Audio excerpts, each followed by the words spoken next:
ઘર સંભાળ તું બાર ગાયનું કર પેલા તું તારું ઘર ઉપાસના કરવી હોય ને એ દેવના અસ્ત્રોની પેલા પૂજા કરવાની હોય ને તમારે એ દેવના અસ્ત્રને સ્થાપિત કરવો જગદંબાએ ઉપાસના કરવા વાળા શિવાજીની ગુરુ ગોવિંદસિંહ હાથમાં તલવાર આવી માતાજી પ્રસન્ન થઈ માળા નથી આપતા માળા લે હિન્દુઓમાં એ પસામે પરંપરા હતી કે હિન્દુઓમાં કહેવાનું કે મોટો દીકરો છે એ આપણે ગુરુ ગોવિંદસિંહને રાખવાનો એને શીખ બનાવવાનો બાકી આપણો હિન્દુ સતકંડી યજ્ઞ કરીને જગદંબા પ્રસન્ન થયા નવરાત્રિના સમયમાં ત્યારે ગુરુ ગોવિંદ ખાલિસ્તાનની વાત કરે છે ને ગુરુ ગોવિંદસિંહ પરામાં તલવાર પરણવા માટે જાય તમને ખ્યાલ હશે આ બધી આપણે જાડેજાઓને તમે જાઓ છોકરો ન જાય શું જાય એની તલવાર તલવારની ભવાનીની રૂપમાં આવી આપણા ઘરમાં કૂતરાને કાઢવા માટે કોઈના ઘરમાં લાકડી છે તો અડક્યો છે બેનો આ માટે ગામમાં તલવાર નો હોય આખા ગામમાં પછી બાજુના ગામમાં ગયા ન્યાનો નદી 5મા ગામેથી તલવાર આવી અંદર કેટલી કરવું આટલો બધો ભરોસો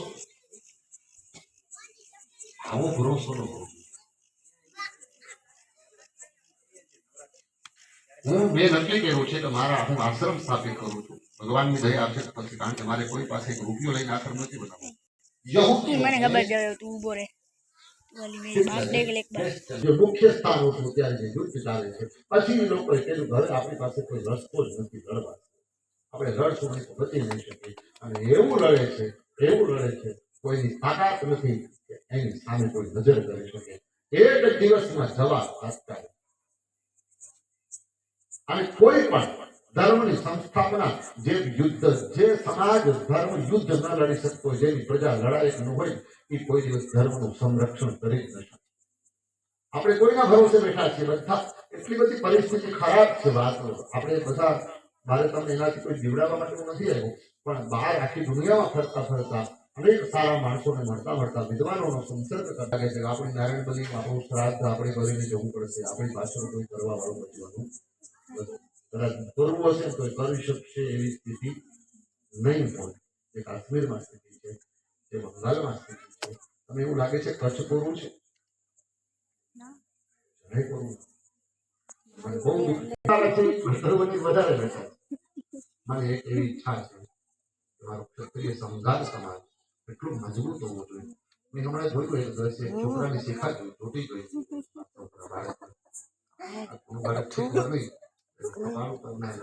પાછળ શીખા જોઈ માતાઓ બહેનો ધર્મની વ્યાખ્યા એક તો મારી કામરાનું આપણે કાઢવું પડશે ઈશ્વરને સમર્પિત રહેવાનું છે ભાઈ તમે 5 મિનિટ 10 મિનિટ તમારા ધર્મ માટે આપણે કોઈ વ્યવસ્થા જ નથી અત્યારે વિદ્રામાં કેટલા સંઘર્ષ સમાજની દ્રષ્ટિ છે મારા ખ્યાલ પ્રમાણે 1500-2000 ની સંખ્યા તો ખરી આપણે કેટલા એવા છીએ કઈ મારે ફરીથી મંદિરે કેમ ન હોય આપણો ભાઈ યક્ષ દાદાના મંદિરે આપણા મહાદેવના મંદિરો સોના પેડા છે ધૂળ ચડી રહી છે જીવડા મંદિરમાં આટા મારી રહ્યા કોઈ રોટી ચડાવવા વાળા કોઈ પૂજા કરવા વાળા નથી બાકી હા ડખો કરવો હોય અને અહીંયાથી તમે ડાન્સ ગણપતિમાં ડાન્સના ગીતો વાગે દારૂ પીને માણસો ગણપતિમાં નાખી આપણો સમાજ આપણે ક્યાં તમે જ્યાં જાઓ સૌથી વધારે દારૂ ગણપતિમાં પીવા સૌથી વધારે વ્યભિચારનો તહેવાર હવે થઈ ગયો નવરાત્રિની લોકો નવરાત્રિ કહે માવતરને બીક હોય છે કે છોકરી ગઈ છે કોરી આવશે કે નહીં સૌથી વધારે ગર્ભપાતના કિસ્સા નવરાત્રિ પછી થાય ડોક્ટરોનો રિપોર્ટ તો આપણે શેના માટે નહીં તો નવરાત્રિની અંદર જગતની દરેક સ્ત્રી છે એ જગદંબા કોઈ પણ દીકરી હોય 80 વર્ષની માં હોય એ પણ જગદંબા છે અને 6 વર્ષની દીકરી હોય કે 2 વર્ષની દીકરી હોય પ્રથમ પુત્રી કે દ્વિતીય દેવતાઓ લીધા હોય તો જગદંબાએ લીધા એની 18 પૂજામાં ખડગમ ચક્ર ગદેશ જાત પરિગાન પૂર્ણમ કુસુમ વેંચિર સંખમ સંદ સતિં કરેસ્ત્રી નયનામ સર્વાંગ ભૂષાવતામ નીલા સ્પત્તિ માસ્ય માર્ગદર્શકામ સેવે મહાકાલિકામ યામ સ્વત્વતે હરમ કમળજો હંતુમ મધુમ કૈક મધુ અને કૈક હરવા માટે છે સૌથી વધારે હથિયાર લીધા હોય તો જગદંબા રામના હાથમાં ધનુષ હનુમાનના હાથમાં ગદા રામાપીરના હાથમાં ભાલો જગદાદાના હાથમાં ભાલો તમે એવો કયો દેવતા તો બતાવો જેના હાથમાં હથિયાર ન હોય ભગવાન એમ નથી કહેતા કે તું છૂટો રહેજે મારું નામ લેજે હું બચાવવા આવીશ ભગવાન કહે છે તારે લડવું પડશે તમારી લડાઈ કોઈ હજી આપણે એ બેઠા છે ભગવાન કોઈ અવતાર દેજો મથાનો ચીલો પણ તું અવતાર જ નહીં તું પોતે અવતાર જ છો મહાકાલી પ્રગટ થશે મારી માં તું મહાકાલી જ છો ઘરમાં જેમ પરિવાર સામે ત્રાગે ચડે છે એવી રીતે બહાર નીકળી જતું પણ જેમ ધણીને બીવડાવે છે એમ અન્ય ધર્મના લોકોને બીવડાવે. અને જજેતા નતા દેતી હારા હારા ધૂકે છે. ઈ ધૂજે છે ને એવી રીતે અન્ય ધર્મના લોકો તમારાથી દૂર છે ને ત્યારે તમારે ધર્મનું સંરક્ષણ થશે. અને આ જ ધર્મ છે. એટલી બીક તમારી હોવી જ જોઈએ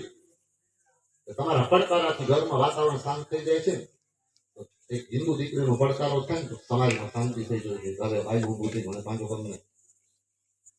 હરોળી બેસી જવા જોઈએ કોઈ પણ. આટલી હિંમત આપણામાં નહીં આવે ત્યાં સુધી આપણે ધર્મનું સંરક્ષણ નહીં કરી શકીએ.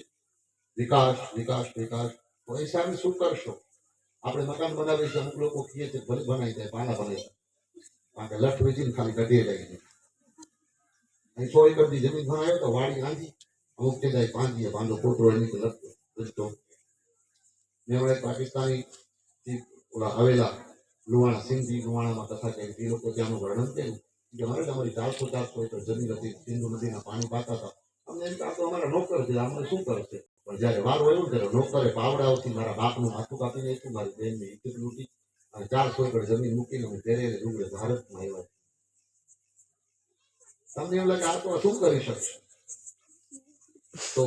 વિશેષ તો મારે કઈ અપરાધ થઈ ગયો આરતી કરું એટલે ભગવાન રાજી થઈ જાય. ભગવાન માફ કરી કાકડુદી કરીએ ને માથે રાજી થઈ જાય એવી રીતે આરતીથી મંદિર બની ગયું. આપણે દખા માટે મંદિરો બનાવી જ્યાં જાઓ દેવસ્થાનમાં એવા આપણા કોઈ દેવસ્થાનો શુદ્ધ નથી રહ્યો.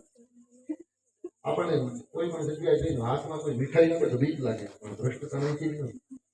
મીઠાઈ ખાવાથી આપણે ભગવાનના લાડુમાં ગાયની ચરબી મળે, સુવરની ચરબી મળે, માછલીનું તેલ મળે. ક્યાં